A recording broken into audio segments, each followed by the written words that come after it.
भागवतम स्कंद द्वितीय अध्याय प्रथम। इस अनुभूति का प्रथम सोपान, श्लोक संख्या 33, शब्दार्थ अनुवाद तात्पर्य डिवाइन ग्रेसेस भक्तिवेदांत स्वामी प्रभुपाद द्वारा। नद्यो स्नार्यो तनुरुहाणि महीरुहा विश्वतनोर्नृपेन्द्र अनंत वीर्यः श्वसितं मातरिश्वा गतिर्वयः कर्म गुण प्रवाह। शब्दार्थ नद्या नदियाँ अस्या उनकी नाड़ियः नाड़ियाँ नसें अथ तत्पश्चात तनुरुहाणी शरीर के बाल महीरुहा पेड़ पौधे विश्वतनो विश्वरूप का नृप इंद्र हे राजा अनंत वीर्य सर्वशक्तिमान की श्वसितम श्वास क्रिया मातरिश्वा वायु गति गति वयः व्यतीत होते युग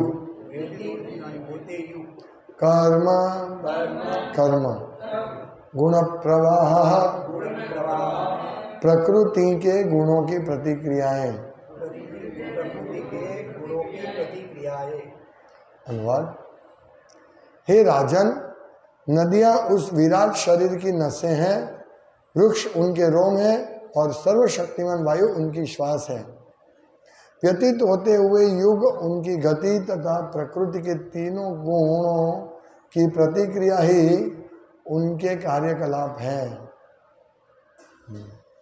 तात्पर्य, भगवान न तो जड़ पत्थर है, न ही वे निष्क्रिय हैं, जैसा कि कुछ विचारधारा वाले सोचते हैं। वे समय के साथ गतिशील होते हैं, अतएव वे अपने वर्तमान कार्यकलापों के साथ साथ भूत तथा भविष्य के विषय में भी सब कुछ जानते हैं। उनसे कुछ भी अनजान नहीं रहता है। बद्धजीव प्रकृति के गुणों की प्रतिक्रियाओं का द्वारा प्रेरित होते हैं और यही भगवान के कार्यकलाप हैं। जैसा कि भगवद गीता 7वें अध्याय के 12वें श्लोक में कहा गया है, प्रकृति के गुण उन्हीं के निर्देशन में कार्य करते हैं, अतएव कोई भी प्राकृतिक कार्य न तो निर्देश होता है न ही स्वचालित। सारे कार्यकलापों के पीछे भगवान की अध्यक्षता की शक्ति कार्य करती है। इस तरह भगवान कभी निष्क्रिय नहीं होते, जैसा कि ब्रह्मवश गलत सोचा जाता है। वेदों का कथन है कि परमेश्वर सृष्टि के सारे कार्य उन्हीं की अध्यक्षता में संपन्न होते हैं।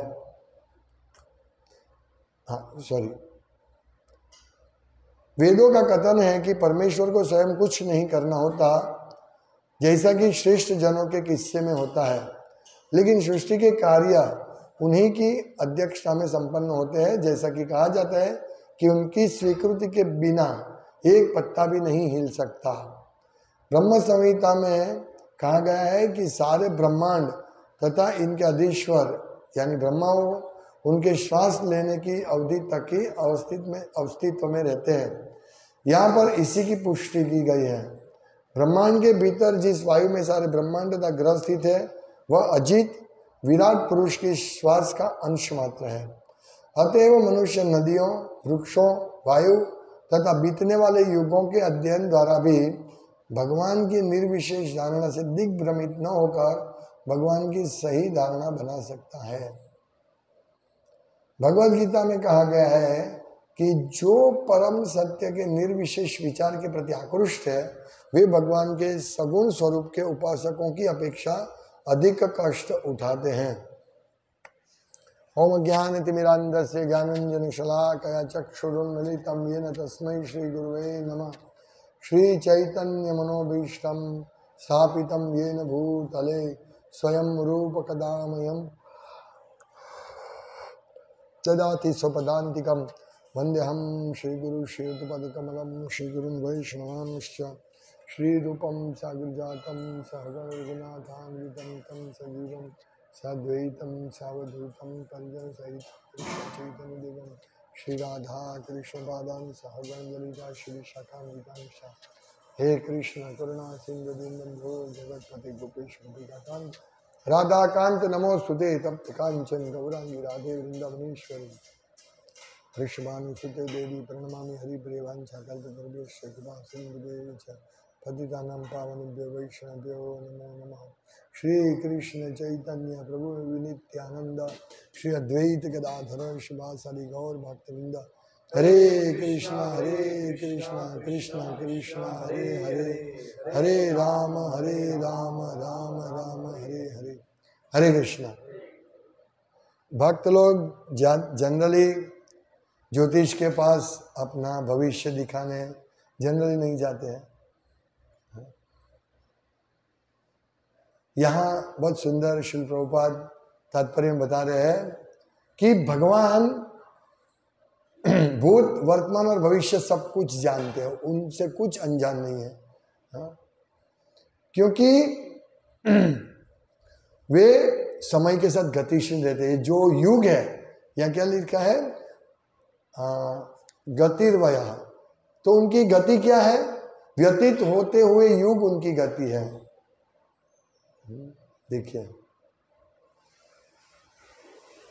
यानी प्रभुपाद लिखते हैं कि वे समय के साथ गतिशील होते हैं, अतएव वे अपने वर्तमान कार्यकलापों के साथ साथ भूत तथा भविष्य के विषय में भी सब कुछ जानते हैं, उनसे कुछ भी अनजान नहीं रहता है। इसीलिए भक्तों को ज्यादा भूत वर्तमान भविष्य का सोचना नहीं चाहिए, भविष्य का ज्यादा सोचना नहीं चाहिए। भगवान सब जानते हैं। और कल हमने देखा और सब जगह हम देखते हैं भगवान उनके भक्तों के विशेष रक्षक है। तो हमें क्या आवश्यक है, अपना भविष्य जानने की, अपना वर्तमान सेव करने की कोई आवश्यकता नहीं है। भगवान सब जानते हैं। जैसे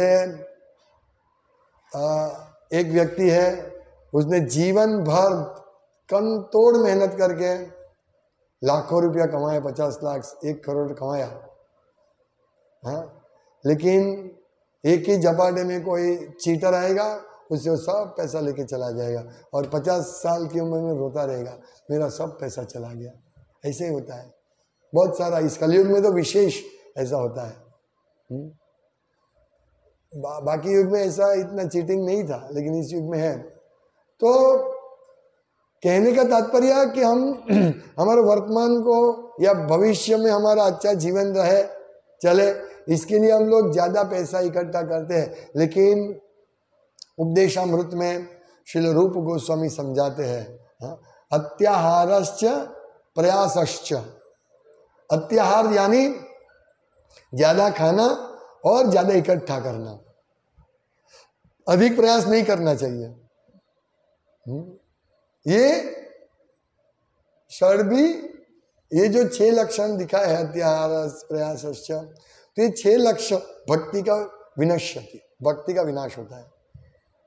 हमें ये समझना चाहिए। तो ये श्रद्धा होनी चाहिए, क्योंकि शास्त्र में लिखा है कि वो उनको सब मालूम है भगवान को। जैसे भगवद गीता भगवान अर्जुन ने पूछा कि भगवान कहते हैं कि ये इमम विवस्वते योगम, ये योग को मैंने सूर्यदेव को बताया था। अर्जुन बोलते आप और मैं तो समान उम्र के हैं और सूर्यदेव तो करोड़ों साल पहले के पुराने। तब भगवान कहते हैं कि तुम्हें मालूम नहीं है, मैं और तुम उस टाइम पे भी थे, अभी भी और भविष्य में भी रहेंगे। न तेवा हम जातु नाशम न चैव न जनापना। मेरा और इस युद्ध मैदान में जितने भी राजा सब है, उसका पहले भी थे, अभी भी है और बाद में भी रहेंगे। तो हमारा विनाश नहीं होगा। तो अर्जुन को बताते कि उस टाइम भी मैं था, तुम भी थे, लेकिन तुम्हें याद नहीं है, मुझे सब याद है। यही है भगवान, इसीलिए यहाँ कहा है ना कि ये युग उनकी गति है और सब भगवान को सब मालूम है क्या होगा क्या नहीं होगा। इसीलिए भक्तों को देखिए, भक्तों को विशेष, भगवान भक्तों के साथ विशेष कृपा करके उनका जीवन ऐसे चलाते हैं ताकि भक्त अंत में भगवान को याद कर सके, भगवान में उसकी श्रद्धा बढ़े। भक्तों के साथ अच्छा हो बुरा हो सब कृष्ण के कंट्रोल में होता है, भक्तों को चिंता नहीं करनी चाहिए। सब चीज को कृष्ण की इच्छा समझ के भक्तों को रहना चाहिए। सब कृष्णा विलिंग, कृष्ण जो चाहेंगे वही करेंगे। तो यही शिक्षा हमको इस तात्पर्य में भी श्रील प्रभुपाद दे रहे हैं। तो उनसे कुछ भी अनजान नहीं रहता है, इसीलिए भक्त भगवान से कुछ मांगता भी नहीं है, गलती से भी नहीं मांगता वो। अगर वो कुछ मांग लेता है भगवान से तो वो उसको बहुत पश्चाताप होता है, अरे मैंने भगवान से ही मांग लिया, भगवान को सेवा में लगा दिया। भगवान को मालूम है मुझे क्या चाहिए क्या नहीं चाहिए, मेरे से अच्छे वो है, मतलब मेरे बारे में सोचना अच्छा, सब अपने बारे में सब अच्छा सोचता है, मेरा अच्छा हो। इसीलिए तो लोग काम करते हैं ना, इतना दिन रात पैसे लाओ, पैसे पैसे पैसे, फिर एक दिन वो पैसा सब चला जाएगा। भगवान को मालूम है, इसीलिए भगवान क्या करते हैं, भक्तों को पैसा का हरण कर लेते हैं यदि जरूरत पड़े तो। फिर भक्त का कुछ नहीं रहता, सगा संबंधी सब उसको छोड़ देता है, अरे ये तो कंगाल है, इससे क्या फायदा होगा। फिर वो भक्त भगवान के अलावा उसका कोई शरण नहीं होगा। तो ये भगवान की कृपा है, भगवान सब जानते हैं। चैतन्य चरितामृत में बहुत सुंदर वर्णन है।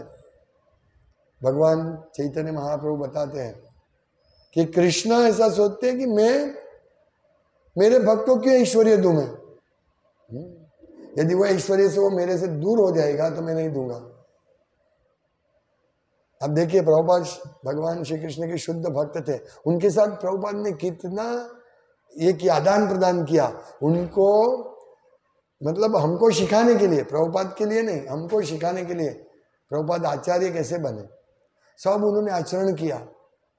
इतनी कठिन परिस्थिति में दिल्ली की गर्मी बहुत असहनीय है, ठंड भी असहनीय है, गर्मी भी असहनीय है, और उस गर्मी में प्रभुपाद को लू लग गया था, प्रभुपाद गिर गए थे, बेहोश हो गए थे, फिर भी भगवत दर्शन वितरण करते थे।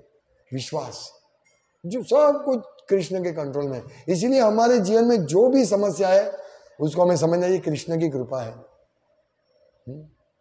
जैसे जय केशव प्रभु को भी छुट्टी मिल गई है, थोड़ा समय के लिए सस्पेंड कर दिया, हाँ, ये बड़ी कृष्ण की कृपा है, ये कृष्ण का प्लानिंग है।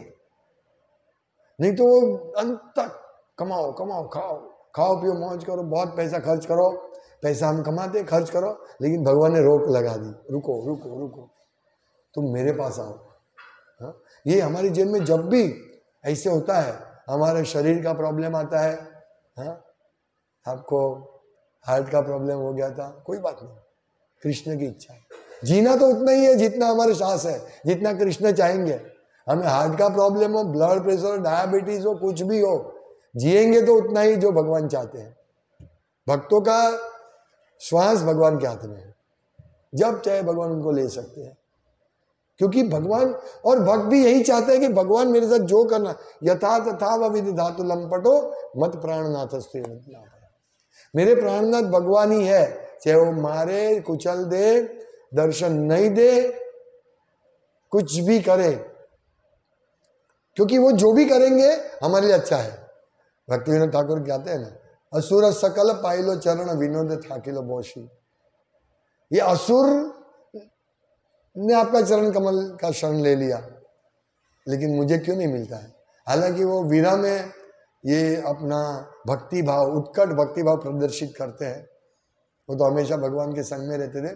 लेकिन कहने का तात्पर्य क्या कि भगवान मारते हैं तो भी कृपा है, भगवान बचाते हैं वो भी कृपा है, दोनों कृपा है। असुर को मारते हैं तो भगवान असुर का कुछ बुरा नहीं करते हैं, लेकिन उनके ऊपर बड़ी कृपा करते हैं। इसी प्रकार भक्तों को यदि समस्या है, समस्या में आ जाते हैं, तो उसको समझना चाहिए कि भगवान की कृपा है, ये समझना चाहिए, क्योंकि भगवान से कुछ भी अनजान नहीं रहता है। लेकिन हम लोग बद्ध जीव प्रकृति के गुणों की प्रतिक्रिया द्वारा प्रेरित होते हैं, और यही भगवान के कार्यकलाप है। ममेवांश जीव लोक जीव भूत नहीं, ये प्रकृति प्रकृति नहीं नहीं, ये भगवान की दैवी ईशा गुणमयी मम माया द्वितीय, तो देवी शक्ति है। भगवान यहाँ लिखा है कि बद्ध जीव प्रकृति के गुणों की प्रतिक्रिया द्वारा प्रेरित होते हैं और यही भगवान के कार्यकलाप है।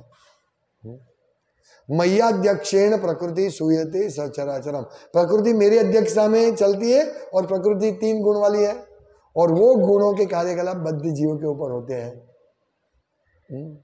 तो बद्ध जीव जो भी करते हैं वो भगवान की तीन गुणों की प्रतिक्रिया द्वारा प्रेरित होते हैं और भगवान के कार्य, वही भगवान के कार्यकलाप है। यानी भगवान क्या वो कार्य करते हैं? नहीं, भगवान की शक्ति से वो सब कार्य होते हैं। जैसे मैंने ऐसा कार्य किया कि मैंने ऐसे पाप कर्म किया इसलिए मैं तमोगुण शरीर मिलेगा, मेरे में ज्यादा तमोगुण होगा, तो ये कौन करते हैं? भगवान की योजना से ये सब होता है। हमारे में तमोगुण रजोगुण सत्वगुण ज्यादा कम क्यों होता है? हमारे पूर्व जन्मों के कर्म के हिसाब से। तो यही भगवान का कार्यकलाप यहाँ लिखा है ना कि प्रकृति के तीनों गुणों की प्रतिक्रिया ही उनके कार्यकलाप है। ये विश्व रूप, ये सब भगवान की शक्ति करते हैं। हाँ? हमें क्या करना है? हमें भगवान के शरण में जाना है बस। जो भी हमारे साथ बने हमें भगवान के शरण में जाना है।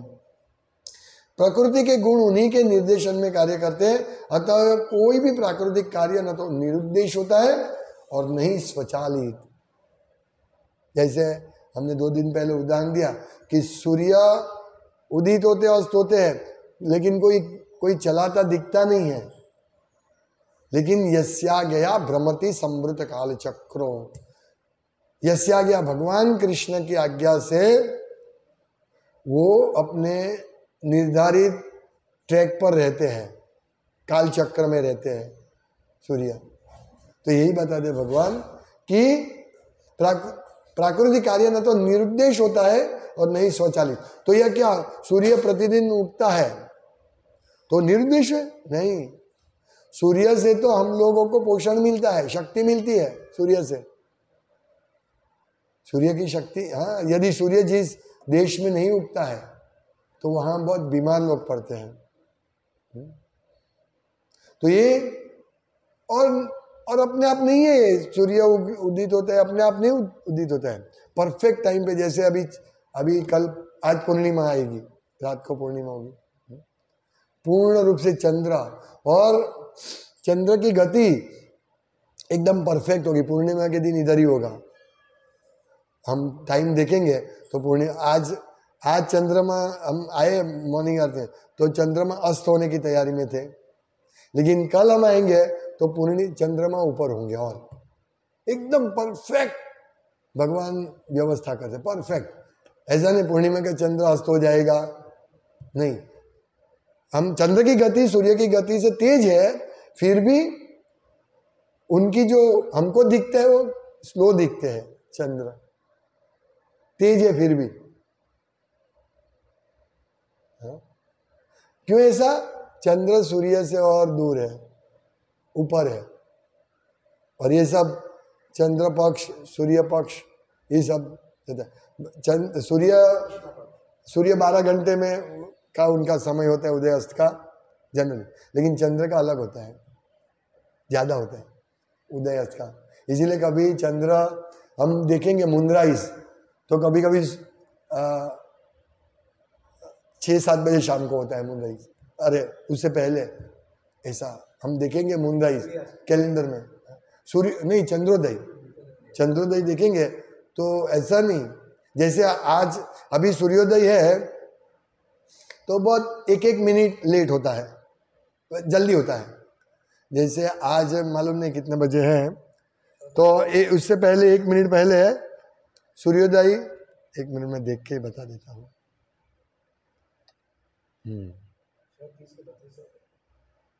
आज सनराइज था 6:28 को, कल 1 मिनट।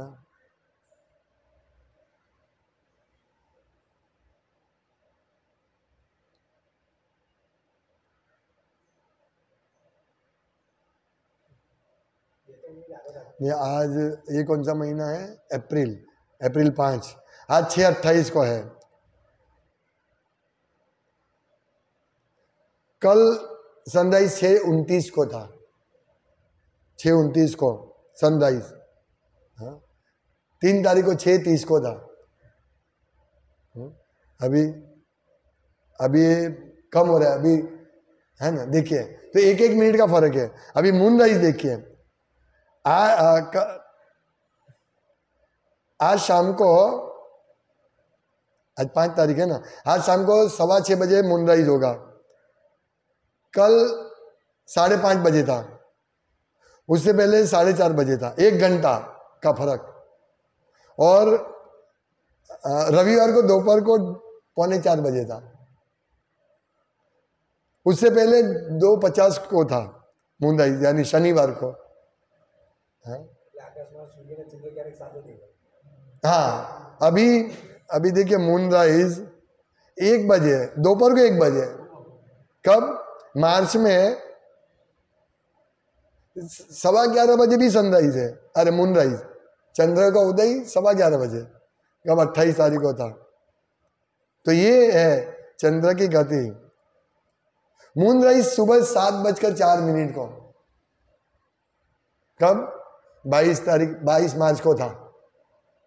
मतलब सनराइज होता है 1 मिनट, 1-1 मिनट का डिफरेंस होता है, लेकिन मून राइज में 1-1 घंटे का। कहने का तात्पर्य वो उनका मून राइज और मून चंद्रास्त कब होता है, तो वो करीब 12-13 घंटा रहते हैं। ये सब ये कैसे होता है? एकदम परफेक्ट टाइम। कल का मून राइज सनराइज क्या, सब परफेक्ट टाइम है इसमें, है सब हमारे पंचांग में सब वर्णन है इसका, सब गति, कब सूर्य ग्रहण होगा, चंद्र ग्रहण। तो यहां जो लिखते हैं ना कि अपने आप सब चलता है, नहीं, अपने आप सब नहीं चलता है। जैसे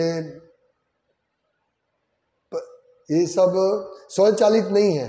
प्रॉपर लिखते हैं ना कि कोई भी प्राकृतिक कार्य न तो निरुद्देश होता है और न ही स्वचालित, अपने आप नहीं होता है, ये भगवान के मार्गदर्शन से सब होता है। तो ये सब देख के भक्त लोग बहुत खुश हो जाते हैं। हाँ देखो भगवान की, हाँ,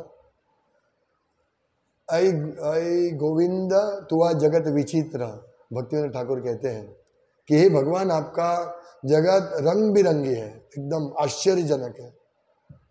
यही है ना, देखिए सूर्य चंद्र का उदय से हम इतना ये समझ सकते हैं। तो सारे कार्यकलापों के पीछे भगवान की अध्यक्षता की शक्ति कार्य करती है, भगवान के मार्गदर्शन सब कुछ होता है।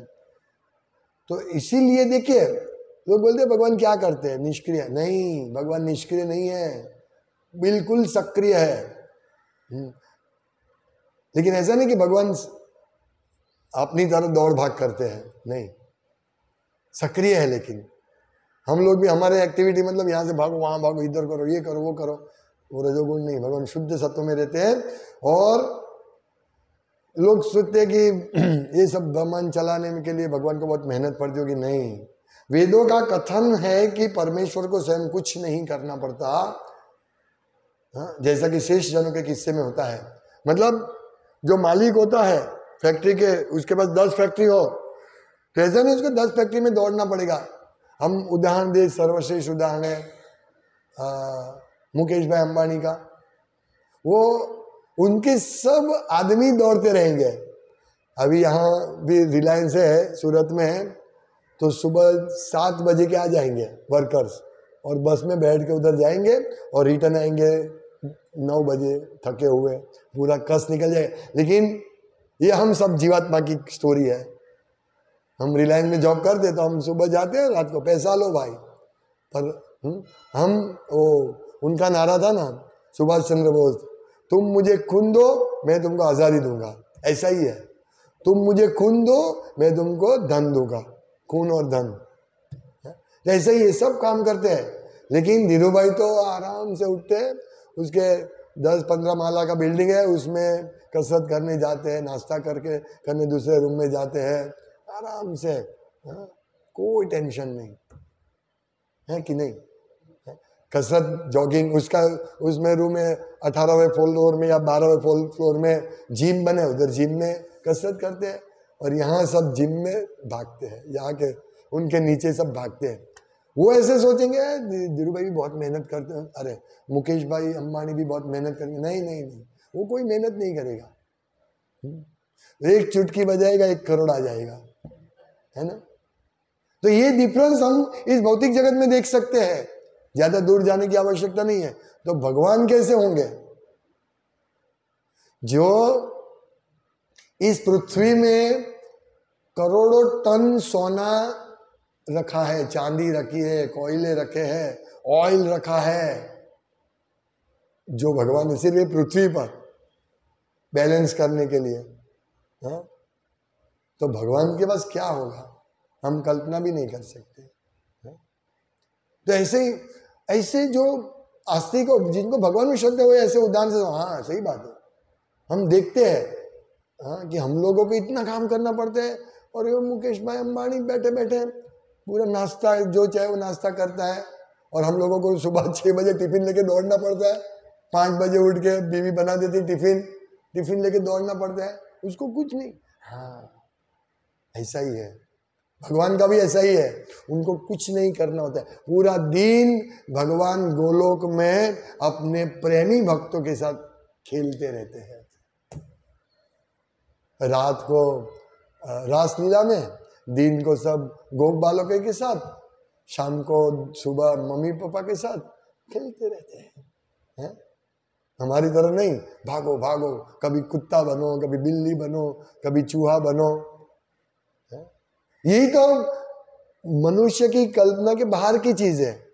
भक्त, हाँ यस, ये बात बिल्कुल सही है, भगवान अपनी शक्तियों से कार्यकलाप करते हैं और हमको दौड़ाते रहते हैं, क्योंकि हमने पाप कर्म ऐसा किया है। आप ऐसा कर्म करो कि आप भक्त बनो, और आप ये सब समझो हाँ कि भगवान क्या है, भगवान में श्रद्धा रखो, नहीं तो दौड़ते ही रहेंगे। भगवान में श्रद्धा नहीं होगा तो दौड़ते रहेंगे, क्योंकि जिनको भगवान में श्रद्धा है वो अपना कार्य तो करता ही रहेगा, लेकिन उसका मेन कार्य है भक्ति कर्म, भगवान को प्रसन्न करना, वो उनका मेन कार्य है। सब गौण कार्य, बाकी का पैसा कमाना ये सब गौण कार्य है, वो मेन कार्य नहीं है हमारा। लेकिन हम लोग पैसा कमाने को मुख्य कार्य बना देते हैं, क्योंकि हमारी सुख की व्याख्या ही अलग है। हम सोचते हैं पैसा कमाना ही सुख है, पैसा प्राप्त करना ही सुख है। लोग गधे की तरह कार्य करते हैं और उसमें आनंद मिलता है कभी कभी। जैसे बूढ़े लोग, बहुत बूढ़े होते हैं, वो किसी दुकान होती है, वो दुकान में काउंटर पर बैठते हैं, दांत दुखता है, पेट दर्द करते हैं, हाथ हिलता रहता है, और बिल लाओ भाई कितना पैसा, गिनते रहते हैं, बस उनको उसमें आनंद आता है, क्योंकि उनके पास उच्च आनंद नहीं है। वो सोचते हैं आज मैंने 10,000 रुपया हमारा सेल हुआ, या 1 लाख रुपए का सेल हुआ, ये आनंद है उनका, जड़ आनंद। लेकिन भक्तों को ऐसा नहीं है। भक्तों को इस प्रकार आनंद प्राप्त करने की कोशिश भी नहीं करनी चाहिए कि पैसे से आनंद मिलेगा, या इस भौतिक इंद्रिय सुख से आनंद मिलेगा, कोई सवाल ही नहीं है, उसमें आनंद मिलेगा ही नहीं। ये हमें समझना चाहिए। यदि हम इस प्रकार का आनंद प्राप्त करने जाएंगे तो हम माया के अंडर में, क्लच में आ जाएंगे, और फिर माया हमारा, हाँ देवी ऐसा गुणमयी, ये मेरी माया जो है देवीय माया है, उसमें हम घूमते ही रहेंगे। इससे अच्छा है हम भगवान की भक्ति करें, और जो हमारे शरीर पालन पोषण के लिए जो थोड़ा बहुत कार्य करें वो करें। क्यों हम उसके पीछे ज्यादा दौड़े?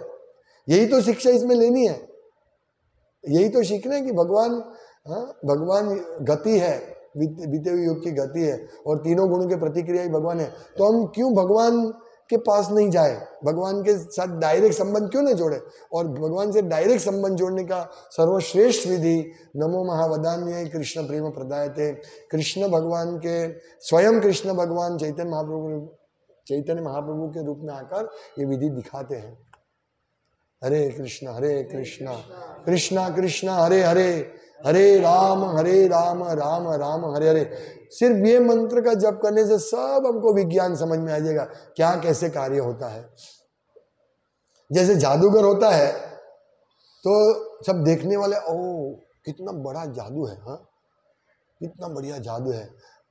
एक व्यक्ति को सुलाया, उसको अंदर उठा लिया। जादू की जो देखते हैं, हाँ, वो सब आश्चर्यचकित होते हैं, लेकिन उसका जो असिस्टेंट होता है, उसको हेल्प करते हैं, उसको मालूम है ये सब कुछ नहीं है, ये तो मैकेनिक प्रोसेस है, इसको इसमें डोरी से बांधते या ऐसा, हाँ, ऐसे उठाते हैं, लेकिन ये जो चीज दिखता नहीं उनको ऐसे छुपा दिया जाता है। हाँ? तो ये सब भगवान को मालूम है कैसे भगवान जादूगर है और भक्त भी जादूगर के असिस्टेंट है। तो हमें जादूगर के असिस्टेंट बनो, सब मालूम पड़ जाएगा कैसे सूर्य उदय होता है, कैसे चंद्र अस्त होता है, कैसे भगवान कार्य करते हैं, सब उसको मालूम होगा। इसलिए वो मोहित नहीं होगा। भक्त्या माम अभी जानाति, भक्ति से ही हम भगवान को जान सकते हैं। तो हमें ये करना चाहिए, ये उनके अंडर में रहकर सब कार्य करो। तो भगवान कभी निष्क्रिय नहीं होते। वेदों का कथन है कि परमेश्वर को स्वयं कुछ नहीं करना होता, हाँ, लेकिन सृष्टि के सारे कार्य उन्हीं की अध्यक्षता में संपन्न होता है। भगवान भगवद गीता में कहते हैं ना, मय्याध्यक्षेण प्रकृति सूयते सचराचरम, मेरी अध्यक्षता में प्रकृति कार्य करती है। हाँ, ये जगत का उत्पत्ति विनाश मेरी अध्यक्षता में सब होता है। जैसा कहा जाता है कि उनकी स्वीकृति के बिना एक पत्ता भी हिल नहीं सकता, ये बिल्कुल सही बात है। तो उनकी इच्छा के बिना हमको सुख भी नहीं मिलेगा, ठीक है ना, ये हमें समझना चाहिए। एक पत्ता यानी हम जो भी कुछ कर रहे हैं कृष्ण के मार्गदर्शन, चाहे डायरेक्ट कृष्ण का मार्गदर्शन हो या माया का मार्गदर्शन हो। माया भी मार्गदर्शन देती कृष्ण की अंडर में ही। जो माया की सेवा करे वो भी अप्रत्यक्ष रूप से भगवान की सेवा ही है, क्योंकि माया भगवान की शक्ति है और माया को भगवान ये कार्य दिया है कि जाओ तुम दिग्भ्रमित जीवों को और भ्रमित करो। एक माया की, तो जो माया की सेवा करते हैं वो इनडायरेक्टली भगवान की सेवा है, समझ रहे ना। लेकिन वो इनडायरेक्टली है, वो इसमें बहुत हम भगवान को प्रसन्न नहीं कर पाएंगे क्योंकि माया भगवान की सेवा कर रही है। इसीलिए यहां कहा है कि एक पत्ता भी नहीं हिल सकता। अगर मेरे नसीब में 1 लाख रुपया होगा तो ही मिलेगा, चाहे मेरे घर में सोने की खान हो, मेरे घर के नीचे सोने की खान और सोना दबा हुआ है, मेरे पूर्वजों ने दबाया हुआ है, यदि है तो उसमें 1 ग्राम भी सोना नहीं मिलेगा यदि कृष्ण की इच्छा नहीं होगी तो। हाँ, एक ब्राह्मण था ना, शिवजी, नहीं अवंती ब्राह्मण नहीं, वो नहीं, एक और दान है जो शिवजी, पार्वती माता कहते हैं शिवजी को कि ये बेचारा गरीब है, उसको कुछ दो ना, वरदान दो कुछ। बोला उसके नसीब में नहीं है तो वो नहीं प्राप्त करेगा। बोला नहीं फिर भी दो। तो एक तरबूज में है, वो सोना गहना देके उनको देते हैं, वो गरीब को, व्यक्ति को, तो वो मिलता है, वो खुश हो जाते हैं और फिर वो बेच देता है उसको, गया 10 रुपये में बेच दिया, खत्म। यही होता है, हम बहुत मेहनत करके पैसा तो कमा लेते हैं, लेकिन यदि हमारे पास टिकने वाला नहीं है तो तुरंत चला जाएगा। और हम देखिए, हम घर बना दिया, मेरे पास 50 लाख है, मैंने घर बना दिया, खत्म, मेरा पैसा गया, मैं उस पैसे को वापस नहीं पाऊंगा। जब मुझे जरूरत, मैं एक बार हम लोग बुक डिसीजन में गए थे, बहुत बढ़िया बंगला था, बहुत मतलब ये पिपलोद में अच्छी जगह, अच्छे एरिया में बड़ा बंगला था। तो वहाँ एक माँ जी थे, तो मैंने बोला माँ जी ये लो ना भगवद गीता लीजिए ना। तो बोला नहीं नहीं मुझे छोटी बुक दो। बोला आपका इतना बढ़िया बंगला है, आप 200-300 रुपये में क्या होगा? बेटा वो तो देखने का है, हाँ मेरे बेटा जॉब भी नहीं कर, उसकी जॉब भी नहीं है ना, एक कम से कम 2 करोड़ का होगा, कम से कम, इतना बड़ा बंगला था। हाँ 2-4 मैंने बोला भी था। हाँ हाँ नहीं वापर सकते हैं, वो पैसा गया। हम सोचते हैं नहीं मेरे पास बंगला, अरे तुम बंगले की ईंट बेच के खाओ। बोला माता जी वही बोला कि इसकी ईंट बेच के थोड़ी मैं खाऊंगी, ये बात है। और हम बेच भी नहीं सकते, हम बंगला घर बेच सकते हैं यदि हमको तकलीफ है। पैसा तो ये ले जाता है, बैंक वाला ले जाता है ब्याज, पैसा तो वही ले जाता है, आप पैसा वो ले जाता है, बंगला अपना घर उधर ही का इधर रह जाता है। हमारे पास क्या रहा? कुछ नहीं। तो भगवान की सेवा क्या करेंगे हम? धन दान नहीं दे सकते, जो गृहस्थ का कर्तव्य है। ब्याज और पैसा पूरा 10-15 साल बैंक ले जाएगा, घर बच्चे ले जाएंगे, और हम जो कमाते हो पैसा भगवान की सेवा में नहीं लगेगा, तो हमारा अधर्म हो गया। हम दान नहीं दे सकते हैं क्योंकि हफ्ता भरना है, दान कैसे दे सकते हैं? यही बात है, यही अधर्म होता है। हाँ, ये सब इसीलिए भक्तों को एक एक स्टेप भरना है ना, सावधान रहकर भरना है। नहीं तो, क्योंकि भगवान की मर्जी के बिना एक पत्ता भी नहीं हिल सकता। ब्रह्म संहिता में कहा गया कि सारे ब्रह्मांड तथा उनके अधीश्वर उनके श्वास लेने की अवधि तक के अस्तित्व रहते हैं, आप सबको मालूम है। तो हमें ये सब देखना है। और ये विराट, हाँ, मनुष्य, नदियां, हम देखते हैं जब ध्रुव महाराज ने तप किया तो पूरे निश्वास हो गए, तो पूरा विश्व का श्वास रुंध गया। सब लोग भगवान के पास गए, हमको सांस लेने की तकलीफ होती है, फिर भगवान ने उपाय किया। ये सब भगवान, ये श्वास क्या है? भगवान की वायु, सर्वशक्तिमान वायु उनकी श्वास है, तो वायु भगवान देते हैं तो हम सांस ले सकते हैं।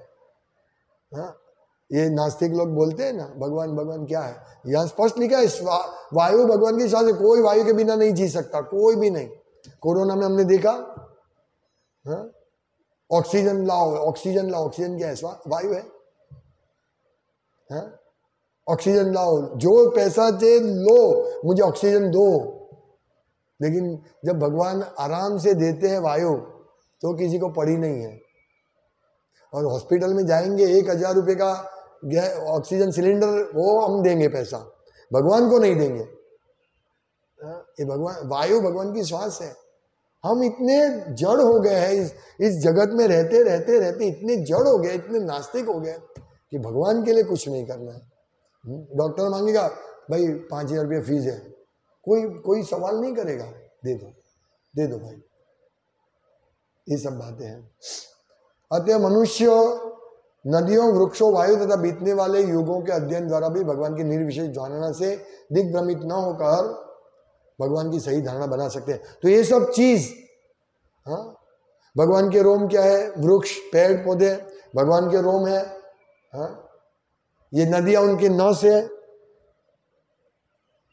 स्पष्ट है। पर्वत उनके हड्डी है। ये सब मतलब भगवान का रूप है, वो भक्त जान सकते हैं, विश्व रूप से भी जान सकते हैं। हाँ, रोम, रुआ, रूहानी, शरीर के बाल, तनु रूहानी, तनु यानी रूहानी मतलब रोम। तो ये सब एकदम स्पष्ट धारणा है। तो जो व्यक्ति इस प्रकार विश्व रूप की धारणा करेंगे, वो धीरे धीरे धीरे विष्णु का भक्त बनेगा और वो भक्ति में आगे बढ़ेगा। लेकिन जो निर्विशेषवादी है, अरे ये सब कुछ नहीं है, भगवान निराकार है, तो पेड़ कैसे उगता है? स्वच्छ अपने आप उगता है, बीज डालो पेड़ उगेगा। कोई भी एक जो खेडूत है वो भी देखता है, बीज डालते, एक बीज डालता है और इसमें से इतना पूरा अन्न मिलता है, कितना अन्न के दाने मिलते हैं। लेकिन यदि वो भगवान का भक्त होगा ना, तो वो उस भगवान को मानेगा। तो इस प्रकार हमें एक एक चीज में भगवान का दर्शन करना है। हरे कृष्ण। श्रीमद् भागवतम की जय, श्रील प्रभुपाद की जय। वांछा कल्पतरुभ्यश्च कृपा सिंधु।